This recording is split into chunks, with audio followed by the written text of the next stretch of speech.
आज आपण इलेक्ट्रोमॅग्नेट कसं बनवायचं हे शिकणार आहोत। मित्रांनो, आपण साधं मॅग्नेट बघितलेलं आहे। मॅग्नेटचे वेगवेगळे शेप सुद्धा बघितलेले आहेत आणि आपण या चॅप्टर मध्ये हे पण शिकलो का वेगवेगळ्या मॅग्नेटचं वेगवेगळं कार्य असते। पण मित्रांनो, काही ठिकाणी साधं मॅग्नेट यूज करता येत नाही। जर आपण उदाहरण बघितलं, जर मोठी क्रेन जर आपण बघितली त्याला जर साधं मॅग्नेट मित्रांनो आपण बसवलं तर ते योग्य ठरणार नाही। तर त्यासाठी इलेक्ट्रोमॅग्नेट कामा येत असते।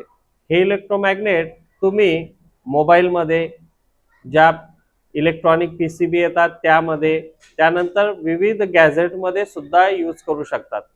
मित्रांनो, तर चला आज आपण बघूया कशा पद्धतीने हे इलेक्ट्रोमॅग्नेट तयार केलं जाते।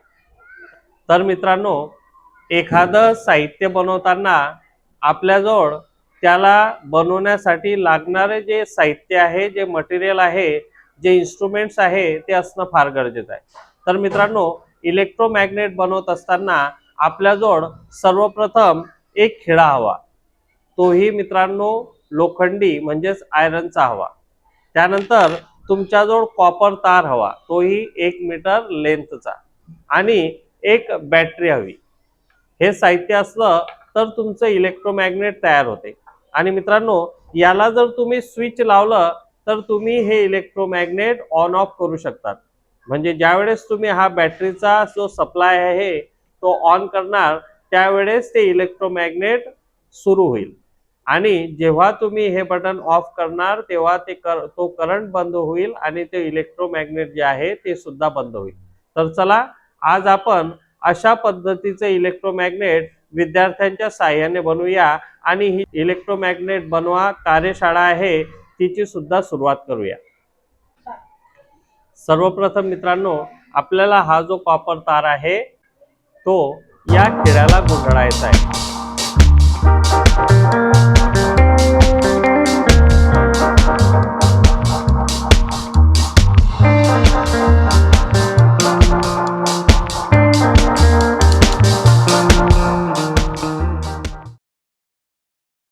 अशा पद्धतीने हा तार गुंडाळायचा आहे। इथे घे, जवळ घे, की एक जे टोक आहे ह्या ताराचं ते इथे वेगळं पाहिजे आणि दुसरं टोक पण वेगळं पाहिजे।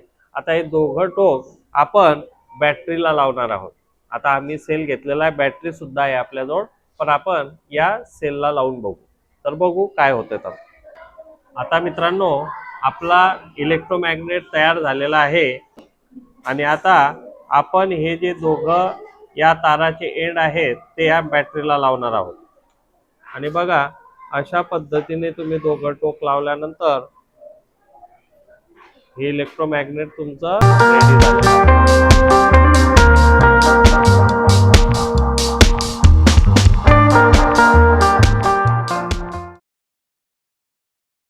तर मित्रांनो, अशा पद्धतीने हे इलेक्ट्रोमॅग्नेट तयार झालेलं आहे। मित्रांनो, इलेक्ट्रोमॅग्नेट बनवण्यासाठी तुमच्याजवळ एक खिळा पाहिजे, त्यानंतर एक कॉपर तार पाहिजे 1 मीटर लेंथचा, त्यानंतर एक बॅटरी आणि स्विच। हे साहित्य जर तुमच्याजवळ असेल तर तुम्ही चांगल्या पद्धतीचे इलेक्ट्रोमॅग्नेट तयार करू शकता। तर मित्रांनो, नक्कीच हा व्हिडिओ बघा आणि तुम्ही सुद्धा इलेक्ट्रोमॅग्नेट कसं बनवता ते शिका। धन्यवाद।